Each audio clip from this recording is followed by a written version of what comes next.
Deməli, 30 yaşında pasientimiz təsadüfi müayinə zamanı öz kisəsində çoxsaylı poliplər aşkar olunmuşdur və hal-hazırda laparoskopik xolestektomiya əməliyyatımızı bitirdik və öz kisəsinin daxilində olan polipləri göstərmək istəyirik və onu da qeyd etmək istəyirəm ki, öz kisəsinin daxilində poliplərin sayı birdən çoxdursa, yəni bu polipoz deyilir, yəni bu mütləq şəkildə təcili olaraq əməliyyat olunmalıdır.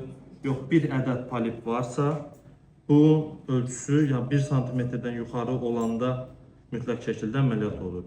Əks hallarda əməliyyata ehtiyac yoxdur.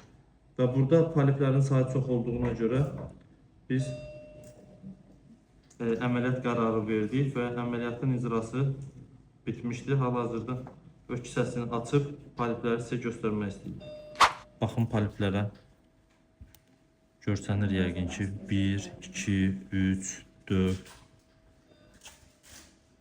Yəni polipin ən böyük problemi odur ki, gələcəkdə onkoloji riskin artdığına görə bizim mütləq əməliyyat edirik. Görürsünüz də